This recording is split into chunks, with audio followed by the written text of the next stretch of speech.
এক পাশে লোহার কড়াইয়ে ভাজা হচ্ছে, আর এক পাশে ফ্রাই প্যানে দিয়েছি। তো এক চুলাতে একভাবেই ভেজে নিলেই কিন্তু হতো, কিন্তু ছোট হয়ে যাচ্ছে, সময়ও বেশি লাগছে। আর আজকে কিছু ইফতারি দিব আমার প্রতিবেশীদেরকে, এই জন্যই আয়োজনটা অনেক সকাল সকাল থেকে শুরু করেছি। দুপুরে রান্নাটা করে নিয়ে কবুতরের গোশ আর একটু মুরগির তেহারি রান্না করে আলাদা করে রেখে দিয়ে এরপরে চলে আসলাম ভাজা ভুজাতে। আসসালামু আলাইকুম ভিউয়ার্স, কাছে দূরে যে যেখান থেকে দেখছেন সকলকে জানাই মাহে রমজানের শুভেচ্ছা। তো এই তো আম্মু সারাবেলা পাকের ঘরে আজকে থাকছে ইফতারির আলুর চপ রেসিপিটা। আশা করছি সকলের ভালো লাগবে, আর যদি ভালো লাগে অবশ্যই লাইক কমেন্ট দিয়ে কিন্তু পাশেই থাকবেন। তো এই যে দেখতে পাচ্ছেন আলুর চপ থকবগে গরম তেলের মধ্যে চলছে। আমি প্রথম এক কিন্তু মেখে তৈরি করে নিয়েছি, আবার এবার একটু স্পেশাল করে করব।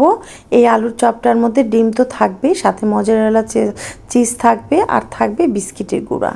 তো এখানে আমি কর্নফ্লাওয়ারের একটা ব্যাটার তৈরি করে নিচ্ছি, আর এই যে শুকনা মরিচ, কাঁচা মরিচ, বেরেস্তা আর একটু চাট মশলা, পরিমাণ মতো লবণ, আর তো আলু, এই দুইটা বড় সাইজের আলু আর একটা ডিম দিয়ে আমি একটু স্পেশাল করে আজকে আলুর চপ তৈরি করব শুধু আপনাদের জন্য। আসলে কি, শুধু ডিম আলুর চপ তো খাওয়াই হয়, একটু স্পেশাল করে এই যে সাথে একটু মজারেলা চিজ দিয়ে ডিমের সাথে অ্যাড করে এরপরে একটু বিস্কিটে রগড়ে নিয়ে যদি কর্নফ্লাওয়ারে চুবে চুবে ভাজা যায়, তো সেটার স্বাদটা না একটু আলাদা আসে। দেখেন আপনারা, একটু ট্রাই করে কেমন লাগে জানাতে ভুলেন না কিন্তু। তো এখানে আমি কাঁচা মরিচ আর শুকনা মরিচ দুটোই অ্যাড করছি। এর আগে মেয়ে ভর্তা করছে, আর সেটা কিন্তু আমরা বেসন দিয়ে ভেজে নিয়েছি, যা আপনারা দেখতেই পেলেন। তো সেটা ছিল সম্পূর্ণটাই মেয়ে তৈরি নিয়েছে। তো এবার যেটা স্পেশাল সেটা আবার আমি তৈরি করে নিচ্ছি।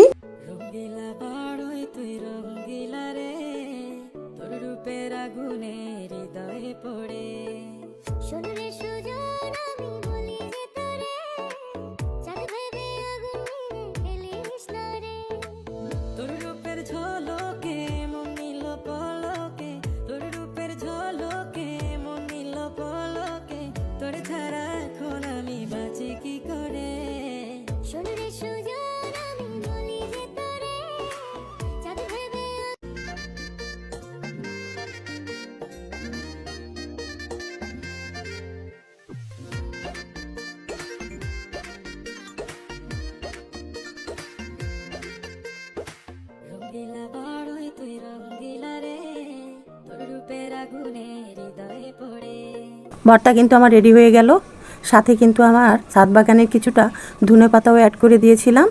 এরপরে ছোট ছোট গোল্লা করে নিয়ে ভিতরে দিয়ে দিয়েছি ডিম আর সেই মজারেলা চিজ, তারপরে গোল গোল করে এবার কিন্তু আর আমি বেসনের গোলাতে ভাজি নাই, এবার ভেজে নিয়েছি আপনার সেই কর্নফ্লাওয়ার গোলা দিয়ে। কর্নফ্লাওয়ারের গোলা দিয়ে কি হয়, আলু বা বেগুনি আলু মানে যেটাই ভাজেন না কেন হালকা হয়, স্মুথ হয়, ওই রকম একবারে ধেবড়ে ধেবড়ে হয় না। মানে যেটার একটা সাইজ আছে না, প্রত্যেকটা জিনিসেরই একটা সাইজ আছে, সেই সাইজটা অ্যাকচুয়াল সাইজটাই থাকে। তো এই তো এবার কিন্তু খুব একটা বড় করি নাই, কারণ 2-3টা করে যাবে প্রতিটা ফ্যামিলি প্রতি। তো এই জন্য একটু গুনে হিসাব করে নিয়েই, এত তার হিসাব নিকাশ করা যায় না, ভেজে নিচ্ছি। সাথে আরও থাকবে অনেক কিছুই, ইফতারিতে যা থাকে, আর সাথে চিকেন তেহারিও থাকবে, সেটা আমি দুপুরেই রান্না করে রেখেছি। তো সবাই ভালো থাকবেন, সুস্থ থাকবেন। এই আমি ভয়েস ওভার দিচ্ছি ঈদের পরে, তো ভুল ত্রুটি সকলে ক্ষমা সুন্দর দৃষ্টিতে দেখবেন। আল্লাহ হাফিজ, ঈদ মোবারক।